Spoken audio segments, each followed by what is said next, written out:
Thank you guys. Appreciate you guys. Yeah, you ever seen those Uber driver videos? The motherfuckers like, you want to hear me rap? What am I doing right now? You want to hear me rap? You want to get some tacos? I've been thinking like just better ways to get audience like engaged in our videos, bro. Yeah, so, yeah. Think about different things we can do, and today like you damn near helped me on this one, bro. Like we Thanks, man. got to go out there and grab food, show people what's up, telling people what we really want to accomplish and believe in. What we're about, man. I think about dope ass conversation behind the camera a lot of times too, like. Which is cool, man. Hey, sometimes that's how it goes, you know. That's just life, bro. Man, I think that you're doing a great thing, though, man. You're helping independent artists get their story out there, and you're building your own platform. And it's admirable because a lot of people aren't brave enough to do that, you know. And thank you, bro. if you can shed one light, bro, and that changes one person, you did your job. Hopefully, you're changing hundreds and thousands of people, but you change just one person. That's what we're in here for, you know what I mean? Just want to touch lives, tune in, February 28th. February 28th, man. Got a show. And my single drop, same day. And the single drop. The bounce. Man, they're really going to have people bouncing for real. We're going to have people bouncing. Ain't going to bounce like my belly from the 28th, bro. Come kick it. Drink some beer. Drink some beer. And if y'all want to stop by Taco Max, bring me some tacos. It's cool too, man. Get you in VIP if you bring a taco. It's Tacos Concert. Like, it's his actual name too, so it'll be fitting. Today's times where it's so easy to put music out there, so easy to, create something. A lot of times for upcoming artists, the struggle they're gonna really have is the true roots. Like we're talking about hip hop too, holding down and growing your fan base from like legit fans, and not just buying followers. And I think that's very valuable talk for upcoming artists, because sometimes they're new to it, so they might not know should I buy followers or should I do this and just that, because there's pros and cons to everything. Yeah, it's like the more organic you keep it, the better it's gonna be in the long run. Longevity is everything. Like, you don't want to just have a hot song and then disappear in the summer and then be doing club appearances the rest of your career. Like, you want to be able to tour, you want to be able to go to different cities, sell out, sell tickets, sell merchandise, have motherfuckers tattooing your logo on themselves. Like, that's what it's about, you know what I mean? And creating that movement, creating that that happens a person at a time. It's like Will Smith had that dope ass fucking saying. He said, if you want to build a wall, don't focus on building the wall, focus on laying a brick as perfectly as you can lay that brick. And after a while, after you've laid every brick as perfectly as you could lay it, as nicely as you can lay it, you'll eventually have that wall for yourself. Have a good foundation. So it's like, it's kind of the vibe, man. It's like no overnight success. It don't exist, there's a lot of people that win the lottery every day, and there's a lot of people that blow up overnight every day. And that could be you, but it probably isn't going to be you. So if you want a career, you have to put in that groundwork, and just do it for the love of the game, man. MJ said it best, man. Love of the game. That's how you become a legend. Become a legend for real, man. People could feel it. People could really feel it if you love what you do. It's not impossible to do, because a lot of what you're doing when you're doing music is you could be saving people's lives. You could be that comfort for somebody. You could be that voice for that person. And it's almost selfish of you not to follow your dreams, because it sounds crazy, but if you think about it like this, it's selfish to not follow your dreams, because if you follow your dreams, you could be changing other people's lives. So don't be selfish, motherfucker. Follow your dreams. Yeah, bro. And stay in school. No matter like you starting off small, whatever, you might feel like, I'm not as good as the other person or whatever. Like, everybody's on their own journey, like, you just gotta keep doing it, and the more consistent you are, the more people really see that you're really believing in what you're doing, and the more you have to be the first person to believe in yourself at first most. It doesn't take anything besides a decision to become a rapper, to become a podcast host, and be like, yo, I am that.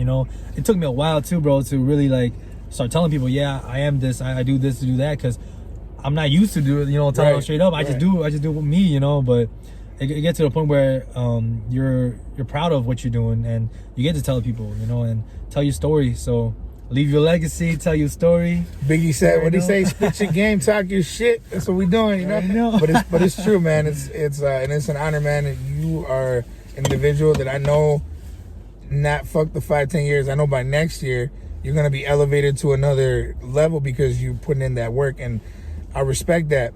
I respect people that want something more and aren't betting on that lottery win. That they're gonna make it happen regardless. They're gonna get out the mud. So that's how I treat my music, man. Is like, to me, it's like every artist is one single away from getting to another level.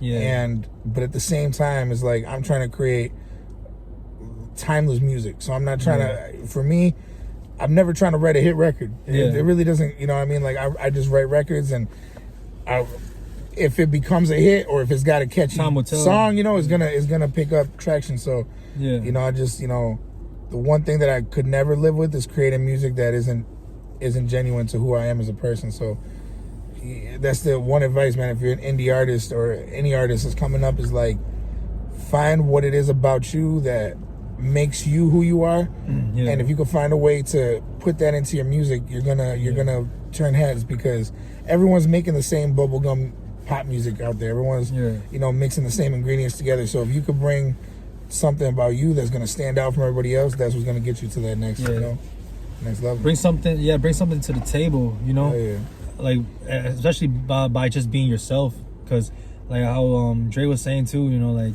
at the end of the day, bro, anybody can put up a front or whatever, but it's just more comfortable to be you and make an impact with just being yourself, who you are, and people gravitate towards you because they see that you're fully comfortable in your own skin and shit like that. Yeah. And for upcoming artists, like, I would agree with Dre, like, don't buy no followers. Like, it might be hard. You lay your foundation, but once you got your foundation, you're not afraid to tell people how far you climb, because anybody can just get shot up there and don't know how to act. Like, you can win the lottery and lose all that money within the year of, so it takes a good foundation for you to maintain and keep that, and just enjoy it, man.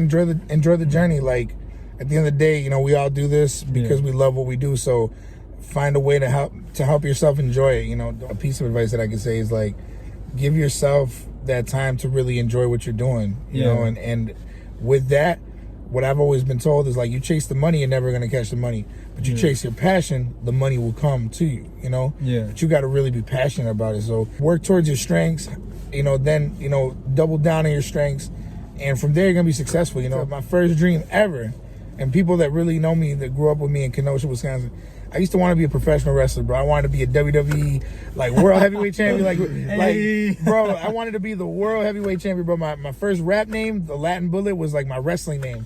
And my favorite wrestler, bro, was Eddie Guerrero. And so I got the Latino Heat, man. Latin Bullet, Latino Heat. Like, my whole name is a rip off his name and shit. And what I loved about Eddie Guerrero, bro, was every match. If you pull him up on YouTube, this dude was a fucking technical monster, bro. Like, he could mat wrestle you. He could do high flying wrestling. He could do, promos backstage, and he could make you feel what he was talking about. He could do some hardcore stuff, So, like, it was everything. It was everything. And so, like, me as a hip hop artist, like, I don't want to just rap on these type. I want to rap on all kinds of beats. I want to do my own hooks. I want to fucking sing on some of these songs. I want to rap in Spanish on some songs. I want to be able to give you everything, because the day I leave, man, I want my legacy to speak for itself. And I think, it was a tragedy the way he left us, but, he was the first, for me, it was the first time that, like, I was proud to be Latino, you know what I mean? Because it was like, all these dudes he was wrestling against were all these big dudes, Brock Lesnar and Kurt Angle and Triple H, all these, like, heavyweight guys. And he was like, he never backed down from that challenge. So to me, it was like, okay, you can, that was like my, hero and shit. So, once upon a time, I wanted to be a pro wrestler, and I figured out, I'm not as athletic as or as nimble as I'd like to be. So I got realistic with my goals, and I realized that what I was really good at was writing. And I always loved poetry, always loved writing. When I was in school, no matter how bad I did in every other class, like, my writing projects were always dope. I used to even be able to fuck around and do some amazing book report presentations without reading the fucking book. And my teachers hated me because they started to catch on. They're like, this motherfucker read the back of the book. He just good as hell at presenting the shit. and they would hate giving me the passing grade because they knew I didn't read the book. But it was like, that was my talent, man. My talents, I've always been I love to talk. I love to connect with people. And when hip hop, reached my heart, it was like the perfect storm, because now it's like, okay, this is my passion, this is my talent. I've been writing since I was like 10 years old. I agree, bro. Like, if you ever want to do anything wrestling related, shout out to my boy Cat. He got a wrestling company called YT. Oh, for real? Oh, you shit. can even do a show Hey, with you know, the wrestler. I might have to come out. I might have to come man. out and do something crazy, bro. Frog splash yeah. somebody. But the problem is, I frog splash somebody, I'm gonna go through them, man. I might go through the ring. It'd be like that SmackDown episode where these motherfuckers float through the ring, man. That'll be me and shit. You guys want to see that? You already know, man. Let them know, man. We'll Let them make know. it happen. But yeah, bro, I feel like you, Eddie Guerrero, he touched lives, bro, just by having that presence, his own personality, and everybody's different. Like, he was a proud, you know, Hispanic, and I feel like he touches a lot of people who never had that role model. Underdog, right? You know, man. Yeah, we grew up seeing, you know, like, ideally, like, you know, American movies, you know, white folks, everybody, like, we want to see somebody like us who's different, doing something like that or better, you know. So I think that's dope as heck, bro. And thank you for sharing your story, brother. Thank you, man. Thank you, man. Thank you for making the time, man. Cool podcast. Shout out to Ray in the back. Shout out to Ray, yeah. And follow the Cool podcast on our platforms, man. You know. The Bounce drops February 28th. If this releases before or after, man, you already know it's on Spotify, Apple Music, YouTube. Just check me out, man. Yeah. Much love, guys. Much love. Bounce dropping 28th. You got performance. You already know. Follow my boy Dre Marro. We out. Fast.